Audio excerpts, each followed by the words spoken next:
Pemirsa, penerima vaksin COVID-19 siap-siap mendapat suntikan ketiga. Pasalnya, hasil penelitian terbaru menyebut efektivitas vaksin Sinovac hanya bertahan 6 bulan setelah penyuntikan kedua.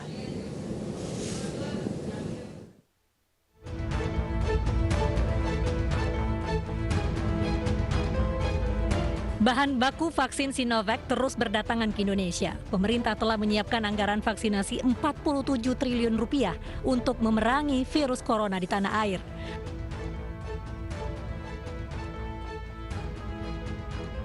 Program pemerintah disambut baik warga yang terus berdatangan ke lokasi vaksinasi. Demi usaha berbuah manis, pemerintah bahkan memulai vaksinasi ketiga, biasa disebut booster, untuk mendongkrak kekebalan tubuh. Tapi sejauh ini, vaksinasi ketiga hanya untuk tenaga medis dan vaksinnya pun bukan Sinovac, melainkan Moderna. Vaksin ketiga akan diberikan menggunakan vaksin Moderna. Sehingga dengan demikian bisa memberikan kekebalan yang maksimal terhadap variasi-variasi mutasi virus yang ada. Waktu berjalan, kemudian muncul kabar tak sedap dari Tiongkok, negeri peracik vaksin Sinovac. Riset terbarunya, kekebalan vaksin Sinovac terhadap virus corona hanya bertahan 6 bulan. Pemerintah kembali ambil 1000 jurus, salah satunya menyuntikkan kembali warga yang sudah divaksin. Tapi program ini rencananya baru bergulir tahun depan.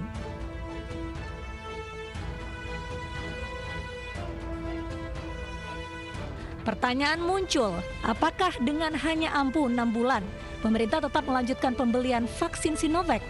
Jika beralih ke vaksin lain yang harganya lebih mahal, apakah keuangan Republik ini masih mampu?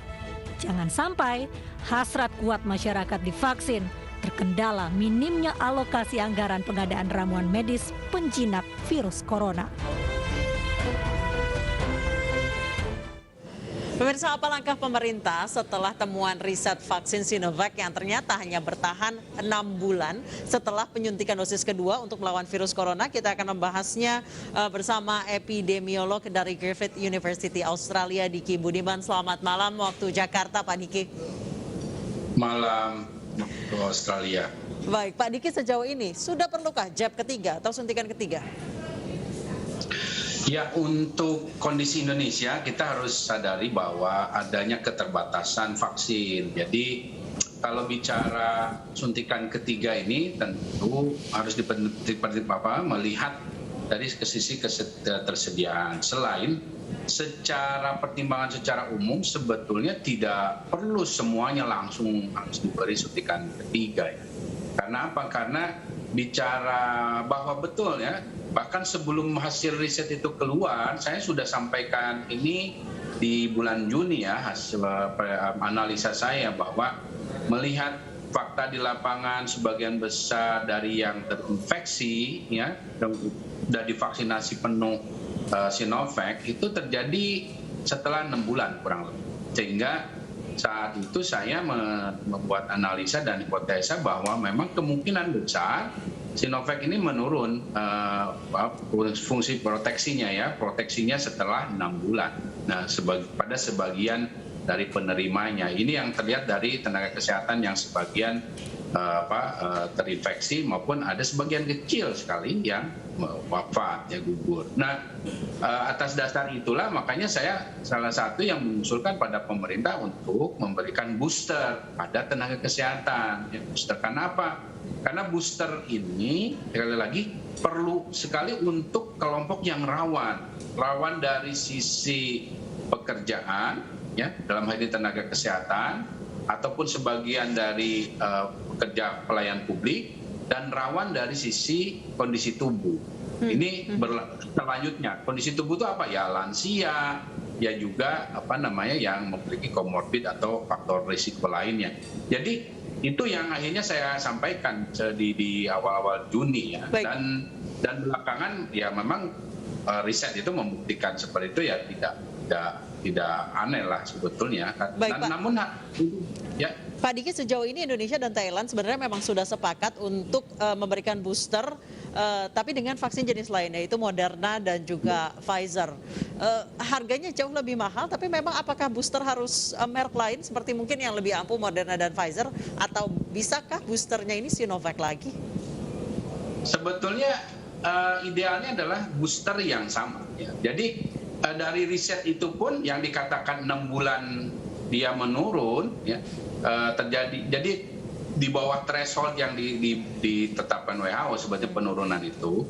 Nah, tapi itu nggak semuanya sebetulnya, harus saya jelaskan. Jadi ada sebagian yang menurun, tapi sebagian juga ada yang dalam titer yang cukup memadai. Nah, kalau bicara booster, idealnya itu sama, Sinovac juga. Dan itu ya bisa, sekarang pun bisa sebetulnya. Tapi yang harus diketahui sekarang kan kita ingin memastikan bahwa booster yang diberikan ini sangat efektif dalam menghadapi varian Delta atau varian Delta Plus atau varian Kappa ya, yang sekarang menjadi ancaman saat ini. Sehingga itulah sebabnya kalau memilih yang Sinovac ini kan jelas kurang begitu efektif dibandingkan yang messenger RNA. Sehingga pilihan pada messenger RNA ini ya sudah tepat dan aman ya, sudah ada perbandingan risetnya juga misalnya di Eropa. Baik, tapi sejauh ini dengan kondisi perekonomian negara yang saat ini tidak dalam keadaan stabil, bisa dibilang, Pak Diki, apakah booster Sinovac bagi masyarakat sipil non medis dan bukan mereka yang memang rawan terpapar itu cukup? Tidak harus Moderna atau Pfizer? Cukup Sinovac, dan menurut saya juga belum lah, saat ini belum perlu ya, belum perlu. Karena apa? Karena kita harus selesaikan dulu target pemberian vaksinasi ini pada kelompok yang rawan di masyarakat. Ini masih belum selesai soalnya. Yang lansia belum selesai, yang komorbid belum selesai. Nah, dan ini juga distribusinya lebih banyak di Pulau Jawa, Bali, belum di di luar Pulau Jawa. Nah, itu yang harus diselesaikan. Nah, saat ini bagi yang sudah menerima 2 kali suntikan, ya selain harus disyukuri, ya ini juga memberi pesan penting pada pemerintah pusat sampai kabupaten kota bahwa ya vaksin itu nggak boleh berdiri sendiri. Yang vaksin itu adalah strategi yang menambah strategi kita keluar dari situasi krisis ini. Yang mana yang utamanya yang 3T itu, dengan isolasi, karantina, dan 5M. Ingat loh, negara seperti Australia ini dia bisa pulih ekonomi, sosial ekonominya bukan karena vaksinnya baru mulai kok. Baik, baru mulai 2 bulan. Pak Diki, mungkin saya boleh memberikan sedikit ilustrasi. Saya sudah disuntik vaksin kedua terakhir pada akhir Maret 2021. Kalau misalnya mau dihitung 6 bulan, berarti akhir September saya sudah seharusnya menerima dosis ketiga. Perlukah nanti di akhir September saya tes antibodi untuk memastikan? Satu tidak perlu. Kedua, ada yang harus saya agak sedikit luruskan dengan 6 bulan ini, karena tidak serta-merta akhirnya semuanya akan hilang sama sekali proteksi. Jadi dalam riset itu, ya, masalah menimbulkan antibodi dari vaksin ini, ada yang disebut dengan sel T, sel B. Sel T dan sel B ini adalah satu respon imunitas yang sifatnya itu memori itu jangka panjang gitu. Jadi dia terus menghasilkan. Nah, ini dalam riset yang 6 bulan menurun itu belum dilihat gimana sih ini. Tapi dalam riset yang lain seperti di vaksin yang lain, ini ada terjadi timbul gitu. Artinya boosternya nggak mesti di 6 bulan itu.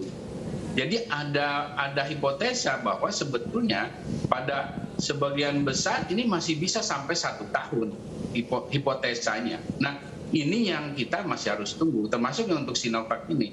Kalau yang untuk termasuk untuk Pfizer yang lain, tapi dia sudah ada preliminary study-nya. Nah, ini jadi jangan terlalu khawatir dengan nanti saya langsung ini ya.